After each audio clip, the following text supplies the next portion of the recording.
Ensaio de adensamento. O fenômeno do adensamento de solos é facilmente compreendido, imaginando-se, por exemplo, um recipiente cheio de solo completamente saturado, todos os vazios preenchidos com água.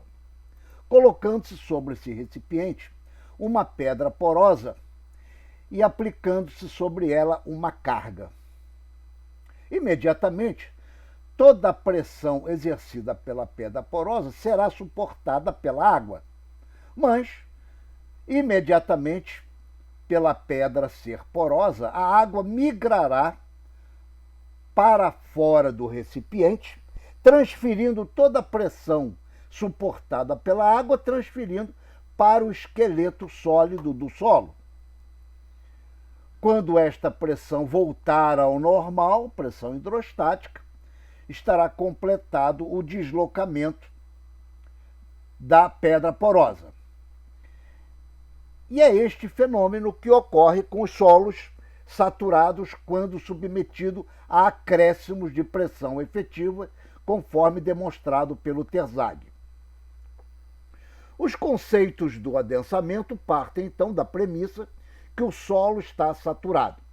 Todos os vazios estão preenchidos por água. Na situação inicial, então, temos um solo, utilizando o diagrama bilinear, onde nós separamos as partículas sólidas e os vazios preenchidos por água. Então, na condição inicial, temos um volume de vazios inicial e um volume de sólido Vs. Aplicando-se um acréscimo de tensão efetiva a esse solo, a água reduzirá o seu volume, a parte sólida, evidentemente, que continuará constante, e haverá um recalque nesse solo ΔH. Esse recalque corresponderá à variação do volume de vazios inicial e final do adensamento. Sabendo-se que índice de vazios é a relação entre volume de vazios e volume da parte sólida, sabemos então que o volume de vazios é igual ao índice de vazios vezes o volume da parte sólida. A variação de volume que ocorre no adensamento é igual à variação de volume de vazios. É a diferença VVI, volume de vazios inicial, menos o volume de vazios final, ou seja, substituindo pela equação de cima, é igual ao índice de vazios inicial vezes o Vs menos o índice de vazios final menos o Vs. Ou seja, a variação de volume é igual à variação de vazios vezes o volume da parte sólida. Dividindo-se pela área da seção transversal, dividindo-se por A, então nós temos a variação de volume, será a variação, o recalque ΔH. ΔH será então igual a ΔE vezes HS. Então, dividindo Vs por A, nós temos então a altura da parte sólida HS. Acontece que, para fins práticos, esse HS ele é impossível de ser medido no campo. Então, há necessidade de se deduzir analiticamente qual a espessura sólida, já que é uma ficção, a espessura da parte sólida do solo. Isso é feito voltando-se, aplicando-se novamente o conceito de índice de vazios. Então, na condição inicial, antes do recalque, na condição inicial, o índice de vazios era igual ao volume de vazios inicial dividido por Vs. O volume de vazios inicial é igual ao volume total inicial do solo menos o Vs, dividido por Vs. Mais uma vez, dividindo-se pela área da seção transversal, dividindo-se por A, o índice de vazios inicial é igual à altura inicial total do solo, a espessura da camada de solo, menos o HS sobre HS. Ou seja, tirando-se o valor de HS nessa equação, obtemos que o HS é igual à altura inicial dividido por 1 mais o índice de vazios inicial. Então, é a altura sólida deduzida analiticamente em função da altura total da camada e do índice de vazios inicial. Podemos, então, substituir essa equação na primeira. Então, substituindo 2 em 1, obtém-se, então, a expressão do recalque por adensamento, que é igual a ΔE sobre 1 mais EI/HI. Num caso prático, conhece-se o índice de vazios inicial do solo e a altura inicial. Falta conhecer quanto que vai ser a variação do índice de vazios. E essa é uma das finalidades principais do ensaio de adensamento. O ensaio de adensamento vai fornecer informações quanto que vai ser a variação do índice de vazios em função do acréscimo de tensão efetiva. O ensaio de adensamento fornecerá como uma das respostas um gráfico da variação do índice de vazios com a tensão efetiva aplicada. Terzagh demonstra que, se nós utilizarmos uma escala logarítmica para as tensões efetivas, este gráfico tem um trecho aproximadamente linear.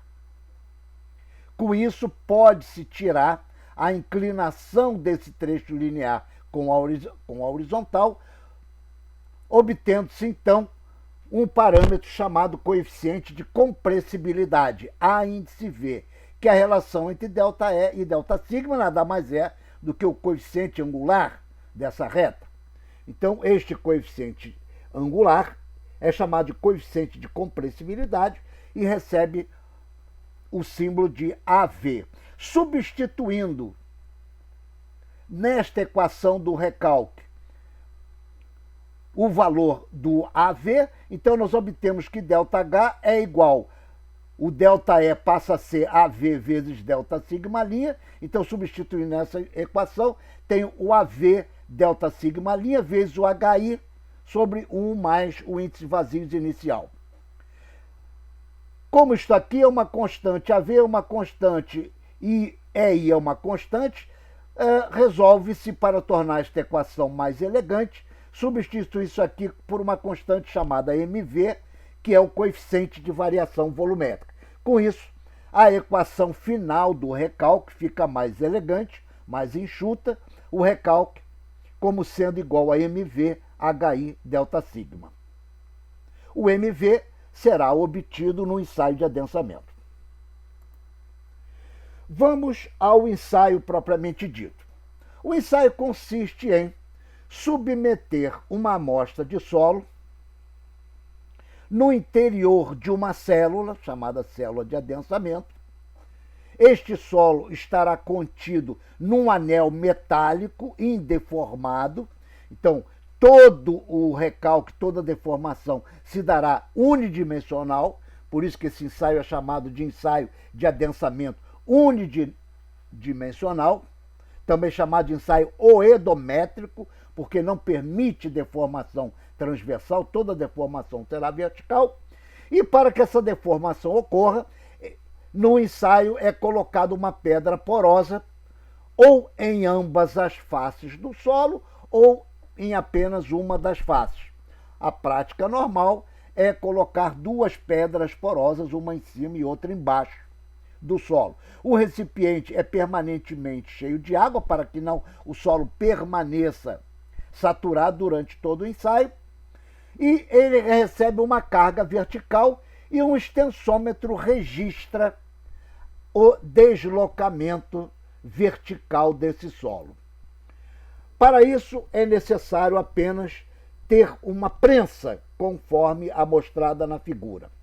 A prensa de adensamento é um equipamento relativamente simples que consiste num braço de alavanca, onde numa das extremidades vão se colocar pesos. Através do braço de alavanca, esses pesos vão puxar a célula de adensamento para cima. Então, ao se colocar o peso, esse braço tenderá a subir, puxando para cima o solo que está dentro da célula de adensamento.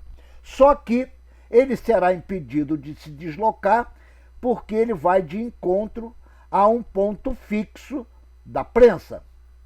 Então, este ponto fixo impedirá desse ponto se mover. Então, toda a deformação se dará de baixo para cima, né? E o deslocamento deste sólido, da deformação, será registrada nesse extensômetro. Esquematicamente, então, a prensa de adensamento consiste num braço de alavanca, normalmente com relação de 1 para 10. Então, a carga recebida pelo solo é 10 vezes a carga colocada no pendural. O braço puxa o solo para cima e ele é impedido de se deslocar porque ele está apoiado de encontro a um ponto fixo do braço da prensa de adensamento. A preparação do corpo de prova, evidentemente que esse ensaio tem que ser feito com a amostra indeformada. O ensaio tem que ser feito com o solo nas condições reais do campo. Não adianta fazer com solo compactado em laboratório. Assim, tem que ser trazido para o laboratório uma amostra representativa indeformada desse solo que vai adensar no campo. Isso pode ser feito de duas maneiras. Ou através de blocos indeformados, se a camada de solo que nós queremos estudar está a baixa profundidade, a pequena profundidade, abre-se então uma trincheira, uma vala, e coleta-se um bloco desse solo indeformado. Então, ele será colocado numa caixa, será impermeabilizado com parafina, etc, etc. Todo um procedimento para não perturbar esse solo, e ele é trazido para o laboratório sob a forma de um bloco. Em seguida, em laboratório, conforme será mostrado no vídeo, através de um torno, essa amostra é cortada num cilindro e desse cilindro se corta, então, as amostras a serem utilizadas. As amostras de ensaio de adensamento são sempre cilíndricas, com a relação diâmetro-altura, o diâmetro pelo menos 4 vezes a altura, para que não haja influência do atrito lateral da amostra com o anel. Então, ele sempre tem um diâmetro bem maior do que a altura. No caso, então, de ser trazido um bloco indeformado. Mas, caso esse solo esteja a grande profundidade, fica inviável se coletar um bloco. E o solo deve ser coletado, trazido a amostragem desse solo através de um amostrador de parede fina chamado amostrador Shelby. Então, nada mais é do que um tubo de aço com uma ponta biselada.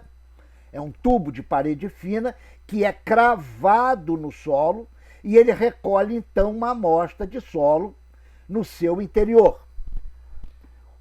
No laboratório, essa amostra é retirada do interior do amostrador, cortando-se, então, o número de amostras necessárias para se fazer o ensaio. Então, a pequena profundidade através de blocos indeformados e a grande profundidade de amostradores tipo Shelby são as duas práticas mais usuais. O solo, então, é montado na célula de adensamento. Então, ele fica contido no interior do anel metálico e as pedras porosas. Em seguida, a célula é instalada na prensa e ele pode receber, então, o primeiro nível de carga, a carga inicial. Normalmente, a prática laboratorial é de se aplicar uma pressão inicial de 0,20 kg por centímetro quadrado ou 0,25 kg por centímetro quadrado. A prática americana é aplicar 0,20, a prática europeia é 0,25, o valor não importa. Ou 0,20 ou 0,25 o primeiro estágio de carga. Então, calcula-se o peso necessário que se deve colocar no pendural para que a pressão sobre a amostra seja 0,20 kg/cm² ou 0,25. Normalmente, as amostras utilizadas são desde 2,5 polegadas até 4 polegadas de diâmetro, ou seja, de 6,35 centímetros até 10 centímetros de diâmetro.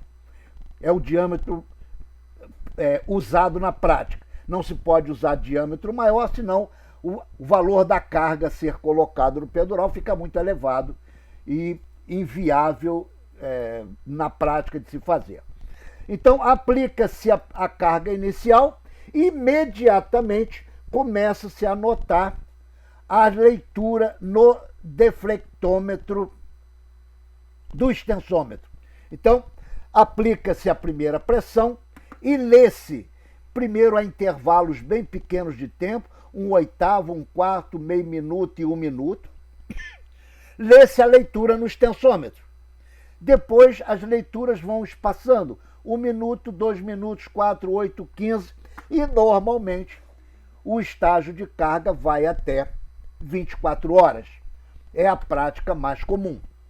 Cada estágio de carga leva 24 horas, com leituras iniciais a intervalos de tempo pequeno, aumentando o intervalo de leitura com o tempo. Com os dados dessa leitura do defletômetro, traça-se uma curva tempo-recalque. Então, ao mesmo tempo que se vai anotando as leituras no defletômetro, vai se traçando uma curva tempo-recalque com o tempo em escala logarítmica. Então, cada estágio de carga corresponderá uma curva tempo-recalque, que terá uma aplicação, veremos em seguida. Em seguida, terminado o primeiro estágio de carga, as primeiras 24 horas, dobra-se o valor da carga. Então, de 0,20 passa-se para 0,40, que é o segundo estágio de carga. E assim sucessivamente, 0,20, 0,40, 0,80, 1,6, 3,2, até no máximo 6,4 kg/cm². Como eu disse, a partir daí fica inviável pelo peso que se deve colocar no pendural, fica muito perigoso. Então, normalmente, fazem-se 6 níveis de carregamento do solo, cada um correspondendo a uma curva leitura versus tempo. Terminados os 6 dias de carregamento, descarrega-se a amostra na sequência inversa. Normalmente não se precisam fazer todos os níveis de carregamento, não precisa se fazer todos eles na descarga.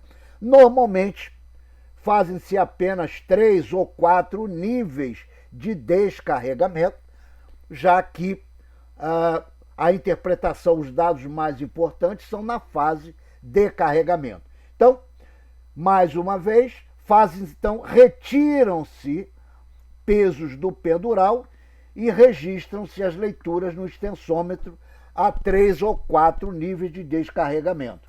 É a prática normal.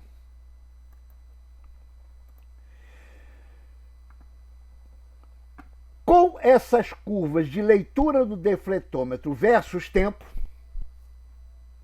sabe-se que existe um nível de compressão primária e um nível de compressão secundária. Esta curva de adensamento, ela teoricamente, pela teoria de Terzaghi, ela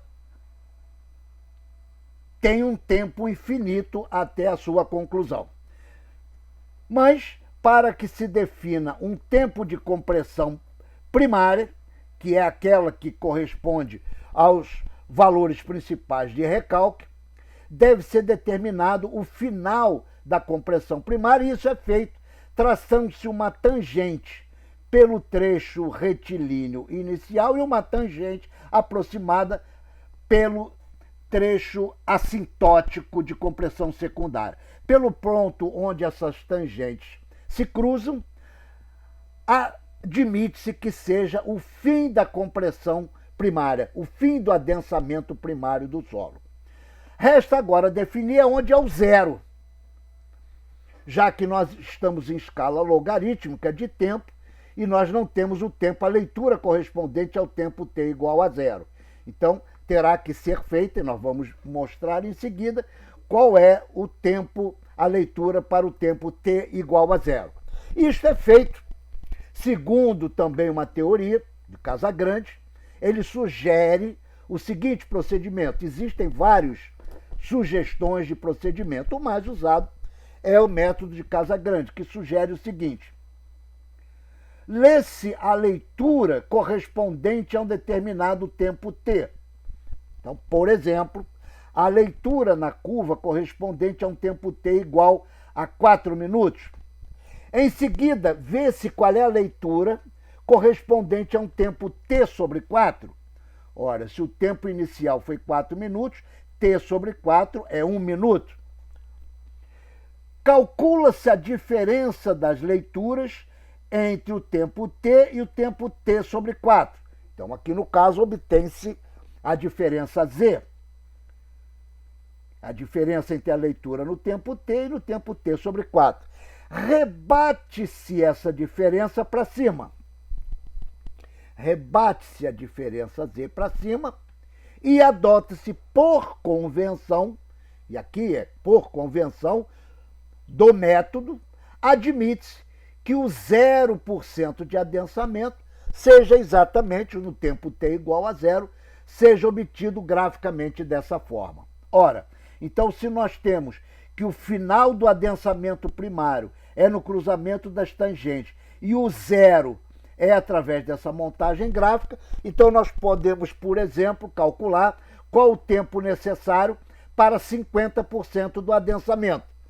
Será exatamente a metade, né? A metade desses dois extremos. Se aqui é o zero e aqui é o 100, então o 50 está aqui e a gente pode definir graficamente o tempo para 50% do adensamento.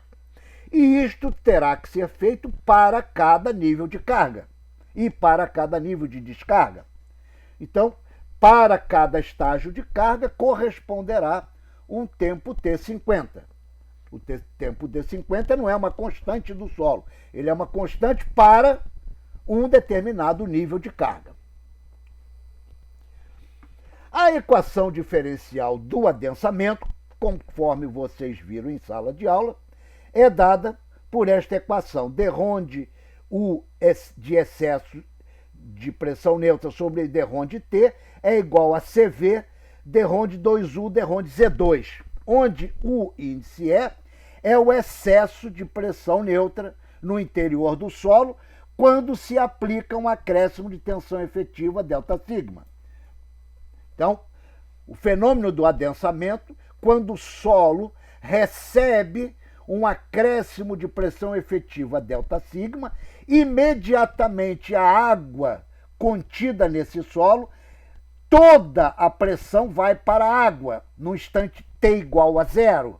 Então, no momento de aplicação da carga, a água é que receberá toda essa pressão aplicada. Então, o excesso de pressão neutra é igual ao ΔΣ, a tensão aplicada.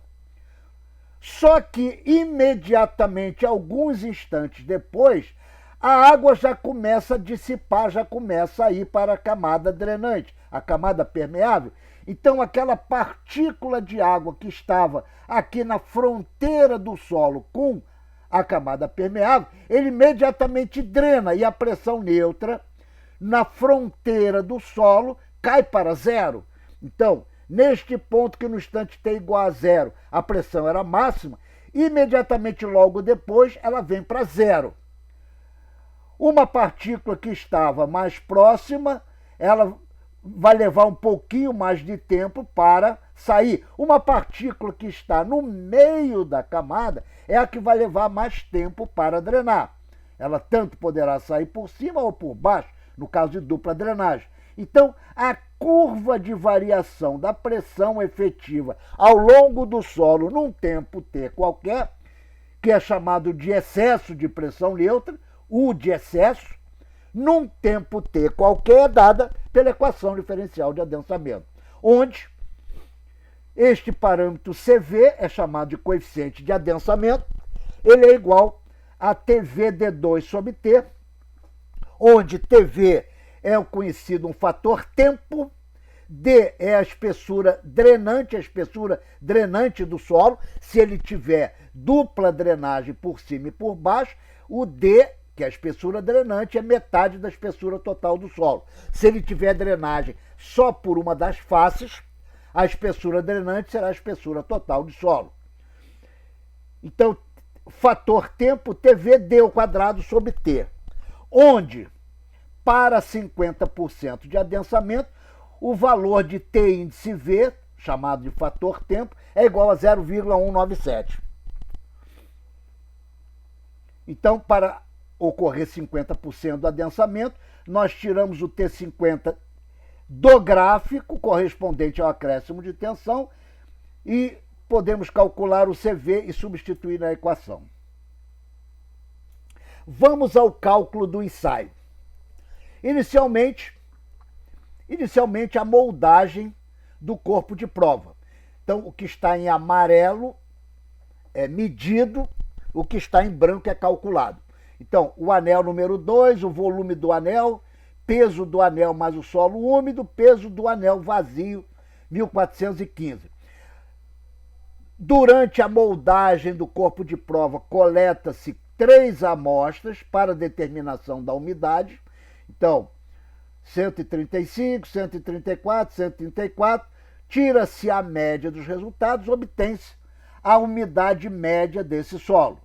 Então, teor de umidade média é a média dos valores. Aqui, certamente, tem um erro de cálculo. Aliás, a umidade média está aqui. A umidade média está aqui. Aqui é a umidade final do adensamento, obtida no final do adensamento. Então, a média dos 3 valores está aqui, 134 vezes 88. Aqui é o teor de umidade após a conclusão do ensaio. Então, tem-se o peso do solo úmido, que é o peso total anel mais solo úmido, menos o peso do anel, 113, dividido pelo volume do anel, dá a massa específica aparente do solo úmido, que multiplicado pelo fator de correção correspondente ao teor de umidade, eu tenho a massa específica do solo seco. Previamente tem que ter sido feito um ensaio de massa específica real do grão, densidade do grão. Então esse ensaio tem que ter sido feito antes do ensaio de adensamento. E a altura inicial do corpo de prova, que é a altura do anel, 266 centímetros. A altura sólida, ela é calculada segundo aquela expressão deduzida anteriormente, HS é igual a HI 1 mais EI, e o índice de vazios inicial é calculado, índice de vazios inicial sendo igual a γg sobre γs menos 1, que é aquela relação clássica da mecânica dos solos. Índice de vazios é igual a γg sobre γs menos 1. Eu tenho o γg, tenho o γs, então calcula-se o índice de vazios inicial do solo, ou índice de vazios natural inicial, 3,71. Pois bem, nesse exemplo, utilizou-se 6 níveis de carga, 20 kPa, 40, 80, 160, 360 e 640, e depois descarregou-se na mesma sequência. Opção do operador. Então, o que está em amarelo é medido. Então, a altura do corpo de prova, que inicialmente era 266, a altura inicial era 266, no final do primeiro estágio, a altura já tinha reduzido para 2,46. No final do segundo estágio, 2,23 e assim sucessivamente. Lido direto no extensômetro. Ele, no início do ensaio, marcou 2,66 e aqui a altura no final de cada estágio. E o outro parâmetro que é medido é o T50. Então, traçou-se as 6 curvas, cada uma correspondente a um estágio de carga, e do traçado gráfico obteve-se o T50 de cada estágio de carga. Todos os parâmetros foram calculados. Como? O cálculo é sempre feito em relação ao estágio anterior. Então, a pressão de 20, então o acréscimo de pressão foi 20 kPa, a pressão média é 10. Se era 0 e passou para 20, a pressão média é 10 kPa. A variação de altura do corpo de prova, se era 266 e baixou para 246, a variação de volume foi 0,20. O índice de vazios, que era 3,71, caiu para 3,75. Como se calculou esse 3,35? O índice de vazios é igual a H sobre HS menos 1. Expressão deduzida lá inicialmente na apresentação. Então, H sobre HS menos 1 é o índice de vazios. Nós temos o H, temos a altura sólida, HS. Então, o índice de vazios no final desse primeiro estágio, 3,35. A variação do índice de vazios ΔE é igual à diferença 3,71 menos 3,35. Então, a diferença 0,35. O índice de vazios médio 3,53, que é a média desses dois valores. 1 mais o índice de vazios médio 4,53. Alguém pergunta, mas para que eu tenho que calcular 1 mais índice de vazio médio? Porque para calcular o MV, nós precisamos calcular o AV sobre 1 mais o índice de vazios médio. Então, a razão de se calcular 1 mais índice de vazio médio. A altura média,